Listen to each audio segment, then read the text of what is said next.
Salut les traders, j'espère que vous allez bien. Dans la vidéo d'hier, je vous disais qu'on était peut-être à l'orée d'une nouvelle altcoin season sur les marchés crypto. Et aujourd'hui, je vais vous présenter 5 cryptos que je surveille avec grande attention et qui, selon moi, ont un potentiel de surperformance bien supérieur à la moyenne. Je vais vous les présenter dans cette vidéo et comment éventuellement vous positionner dessus en cas de reprise majeure de mouvement haussier. C'est parti.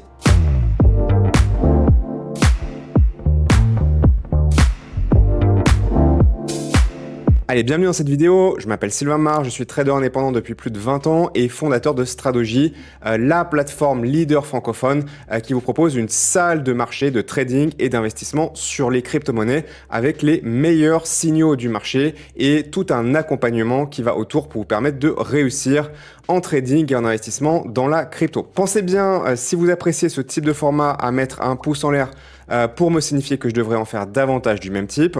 Abonnez-vous à la chaîne si ce n'est pas déjà fait afin d'être notifié à chaque fois que je propose une nouvelle vidéo. Donc aujourd'hui, je vais vous présenter 5 altcoins que j'ai mis dans ma liste de surveillance, on va dire la plus chaude et que je considère vraiment être parfaitement disposés en termes de setup pour exploser à la hausse, en tout cas continuer leur hausse, parce que c'est très souvent en fait une continuation de hausse, et qui ont vraiment démontré dans les dernières semaines et les derniers mois qu'elles étaient vraiment en force, et que si on avait un nouveau mouvement d'ampleur sur les altcoins, eh bien ça pourrait être parmi les meilleurs tokens sur lesquels se positionner. Alors on va commencer cette liste de 5 qui est évidemment pas exhaustive, hein. Vous me direz évidemment ce que vous en pensez et si vous avez d'autres tokens que vous surveillez avec une grande attention sur lesquels vous êtes peut-être déjà positionné et pourquoi elles sont intéressantes en commentaire si vous le voulez bien. On va commencer avec Hype. Alors Hype qui est le token du protocole qui s'appelle Hyperliquid qui est vraiment une des sensations de ce nouveau cycle et qui propose un exchange décentralisé mais vraiment d'un nouveau genre beaucoup plus complet, flexible, liquide d'ailleurs son nom l'indique, qui est vraiment un petit peu le DEX qu'on attendait et qui a répondu à beaucoup des problématiques des DEX de trading habituels. Donc c'est vraiment un écosystème vraiment orienté sur le trading, l'effet de levier, avoir beaucoup de liquidité notamment pour les baleines qui viennent se positionner dessus. Hyperliquid génère beaucoup de revenus à beaucoup d'utilisateurs, fait beaucoup de volume, ce qui est une très bonne chose évidemment, et une grande partie de ces revenus sont redistribués d'une manière ou d'une autre via du burn, via des airdrops.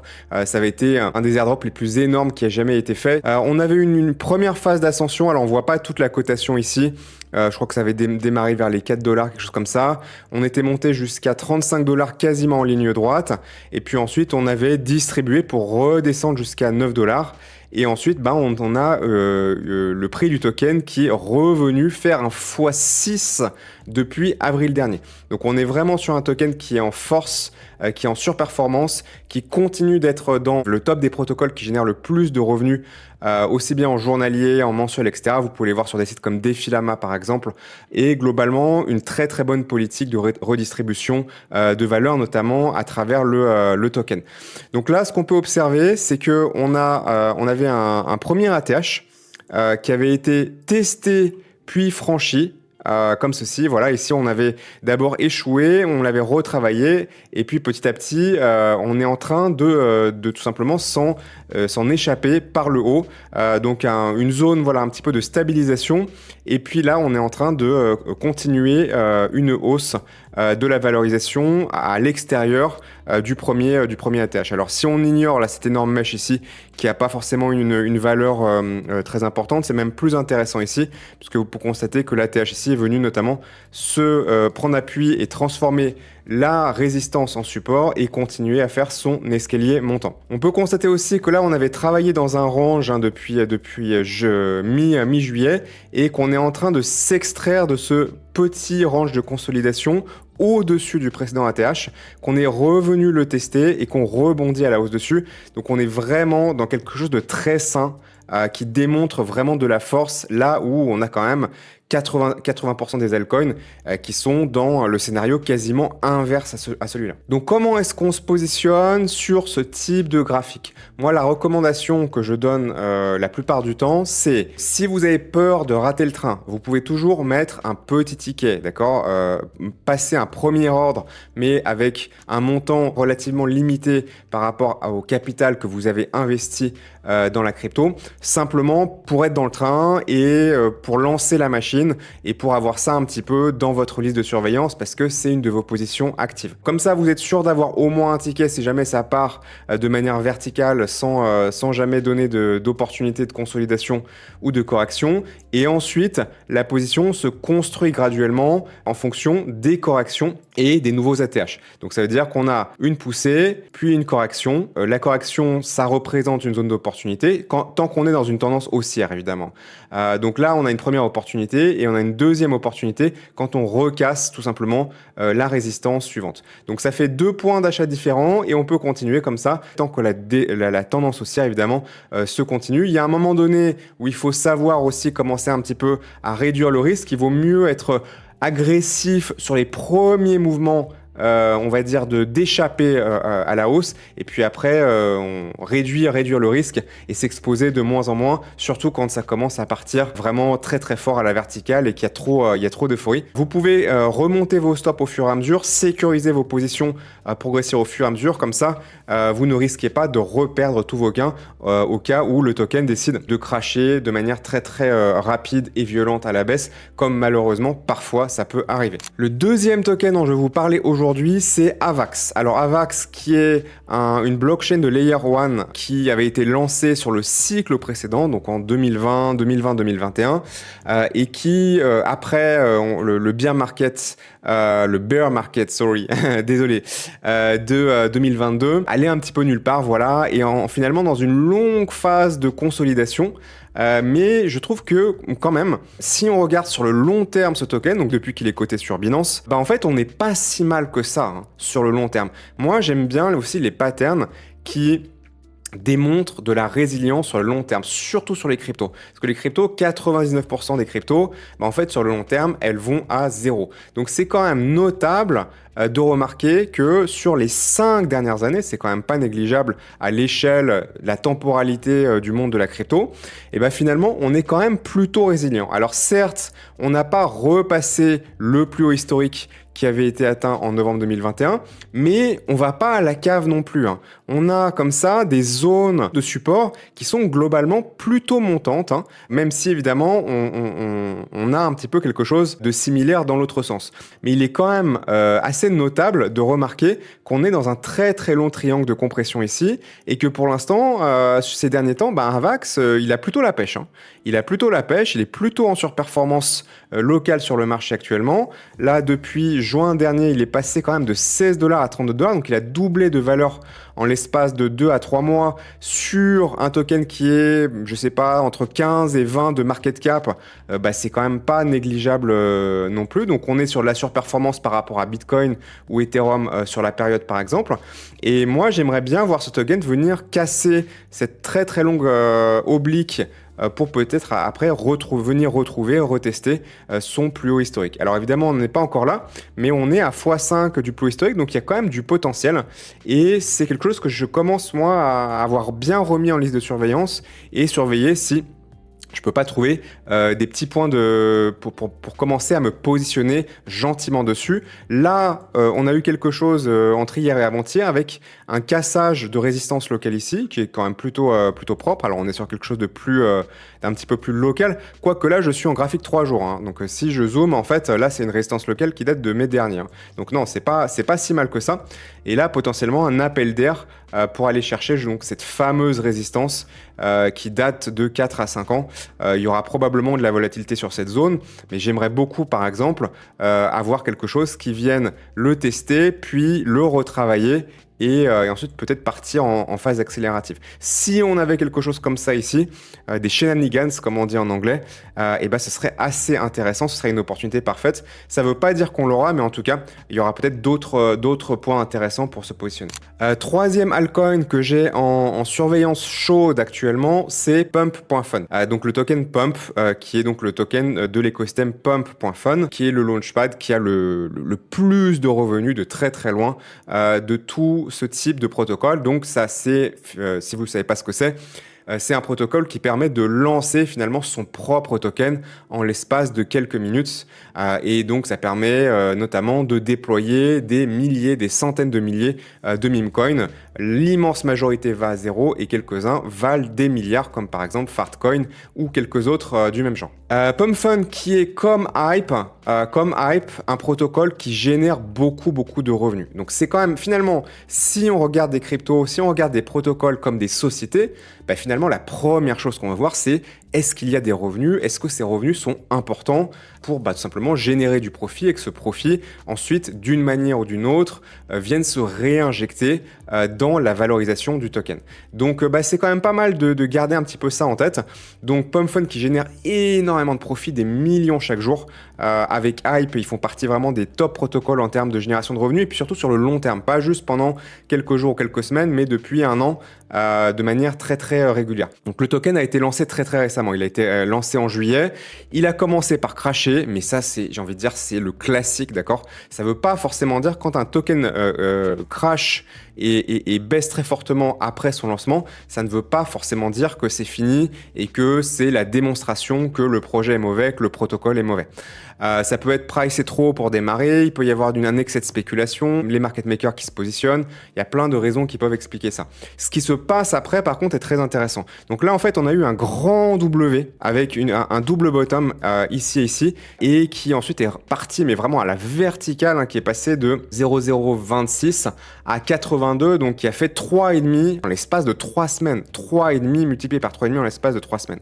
Est-ce que là, il peut y avoir une pause avec une phase de digestion, voire de correction? Oui, c'est complètement possible. Moi, j'aimerais bien voir comment cette zone va se résoudre, d'accord? Est-ce que ça va consolider puis casser vers le haut? Est-ce que ça va corriger plus fortement pour aller chercher, par exemple, cette ancienne résistance et la travailler en support et montrer des volumes et une forme de poussée haussière ici? Ça serait très intéressant.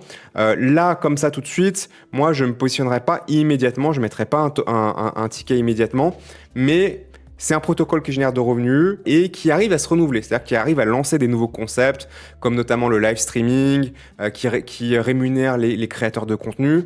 Donc les gars, ils sont smart, ils sont créatifs et potentiellement le token peut aller beaucoup plus haut. Allez, quatrième token que je surveille avec beaucoup d'attention en ce moment, il s'agit de Pengu.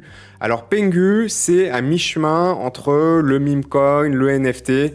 À la base, les Pudgy Penguins, c'était des NFT. Et la société qui a fait fortune à l'époque en lançant ces NFT, et ben en fait, elle a réussi à capitaliser. C'est-à-dire qu'au lieu de s'en mettre plein les poches et puis partir et tout fermer, et ben ils ont capitalisé. La trésorerie qu'ils ont gagnée, ils l'ont utilisée pour réinvestir et continuer de développer leur écosystème. Et finalement, ils sont très créatifs, ils ont une très bonne communauté, ils gèrent bien leur trésorerie, ils déploient des nouveaux projets et le token à la pêche. Donc c'est intéressant de constater aussi sur Pengu l'action du prix avec une très forte baisse depuis le début de l'année et puis un point d'appui en avril, un point d'inflexion comme il y a eu sur beaucoup de tokens à ce moment-là et qui s'est rattrapé, qui est revenu complètement à la TH. Donc c'est intéressant de voir une espèce de tasse séance comme ceci, avec une deuxième plus petite tasse séance qui est en formation contre la résistance du plus haut historique. Donc clairement, ça c'est un token qui a la pêche, d'accord, qui est en surperformance, qui a la pêche. Donc moi, je suis très curieux de voir s'il va réussir à repasser son ATH et ce qui va se passer dans cette zone-là. Mais en tout cas, l'action du prix démontre vraiment de la force et c'est clairement le type de token sur lequel je vais me positionner. Je sais qu'il est tentant de tout le temps vouloir miser sur des tokens qui ont crashé et qui font un peu un aplat et puis qui commencent un petit peu à se reprendre, d'accord? Et puis on se dit, waouh, si remonter à son ATH, je gagnerais 1000%, 10 000%. Mais en réalité, si le token il a fait que crasher et qu'il monte pas, ou à la limite il stagne en bas et il se reprend mais à peine, Bah en fait, est-ce que c'est vraiment un token, un protocole qui démontre une capacité à délivrer et est-ce que le potentiel il est vraiment là? Il faut pas toujours voir les choses uniquement en termes de rattrapage vers la TH.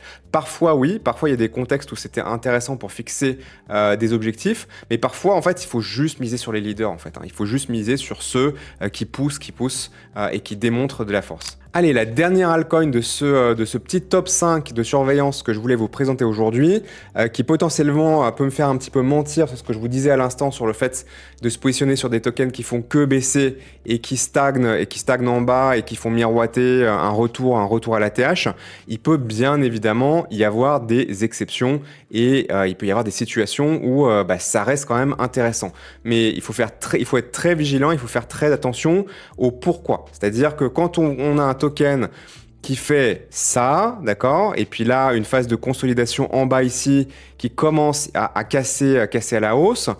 Déjà, ça ne veut pas dire qu'on va retrouver rapidement la TH. Hein. Dans la plupart des cas, c'est pas le cas, c'est pas ce qui se produit. Et ensuite, est-ce que il y a une explication rationnelle à la descente et une explication rationnelle à se positionner dessus. Donc il faut être finalement beaucoup plus exigeant quand vous avez une action de prix générale comme ça. Ça ne veut pas forcément dire que automatiquement il ne faut pas vous positionner, mais il faut être encore plus strict, encore plus exigeant. Et bien vous renseigner sur ce qui se passe un petit peu derrière les coulisses de simplement l'action du prix. Donc en l'occurrence, PIC, c'est quand même un projet qui est très très intéressant.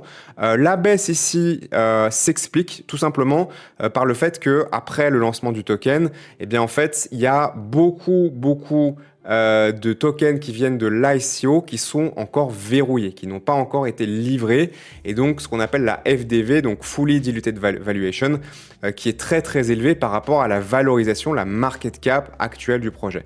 Donc il faut faire très attention parce que dans les prochains mois et les prochaines années, il va y avoir ce qu'on appelle des unlocks en anglais, donc des déverrouillages de tokens qui vont être livrés aux primo-investisseurs qui avaient participé au pre-sale, à l'ICO du token. Donc ça évidemment, c'est de la pression vendeuse, d'accord? Et donc, à chaque fois qu'il y a des tokens comme ça qui sont déverrouillés, eh bien, il y a beaucoup des investisseurs qui les vendent immédiatement pour générer un profit ou tout simplement s'en débarrasser, qu'ils soient en profit ou en perte d'ailleurs. Tant qu'il y a ça, ces périodes comme ça de déverrouillage progressif qui arrivent, ça crée une pression générale vendeuse sur le token. Donc ça explique en grande partie la baisse initiale. Il faut se rappeler aussi qu'après un lancement, il y a très très souvent une première phase initiale de baisse. Maintenant, il y a une explication sur la baisse et ensuite, c'est un projet qui est super intéressant, qui est un projet qu'on appelle DePIN, des réseaux physiques décentralisés, notamment autour de ce qu'on appelle la machine économie, donc l'économie des IA, de la robotique, de connecter tout ça et de finalement avoir une blockchain qui permet des transactions entre machines. Donc ça, c'est quelque chose qui est vraiment très très intéressant, c'est l'avenir. Je ne sais pas à quelle échéance ce type de protocole va pouvoir réellement commencer à générer de forts revenus, mais voilà, ils font partie des leaders, c'est peut-être même probablement les leaders sur ce type de projet-là d'Epine, et on a une stabilisation ici, voilà, le potentiel est là, il faut être très très vigilant, mais j'aime quand même bien cette action de prix un petit peu locale, où on a cassé la phase d'appel ici, la phase de consolidation, on revient la retester et puis on est en train de rebondir dessus. Alors ça, c'est un petit micro-mouvement local qui peut aussi retomber à plat. Donc c'est pour ça que je ne me positionne pas actuellement. Aucun des tokens que je vous ai présenté aujourd'hui, je suis actuellement positionné, ou alors j'ai mis un petit ticket juste pour avoir un petit peu une pièce dans la machine et voir un petit peu comment ça va se passer. Mais il faut être patient. Il faut se positionner vraiment quand l'opportunité est évidente, et vous inquiétez pas, il y aura toujours des opportunités, il ne faut pas FOMO, il peut y avoir encore des remous, même si on finira bel et bien par avoir de nouveau un mouvement haussier sur les cryptos, puisque c'est la bourse, c'est un éternel recommencement, hein, ça monte, ça descend, ça monte, ça descend. Donc après une descente, il y a une montée, et après une montée, il y a une descente. On peut pas savoir quand elle arrive, on peut pas savoir combien de temps ça dure, et c'est pour ça qu'il faut attendre des opportunités qui soient claires. Voilà, j'espère que vous aurez appris deux, trois bricoles dans cette vidéo avec moi aujourd'hui. Si vous êtes intéressé d'apprendre le trading et l'investissement sur les cryptos pour tout simplement avoir une vie plus libre, plus confortable, plus riche, ça se passe passe en lien dans la description. Ne quittez pas cette vidéo sans mettre un pouce en l'air pour me remercier de ce contenu que je vous propose sur la chaîne YouTube. Abonnez-vous si ce n'est pas déjà fait pour être notifié automatiquement des prochaines vidéos que je vous propose. Et d'ici là, comme toujours, bon vent et bon trade. Salut!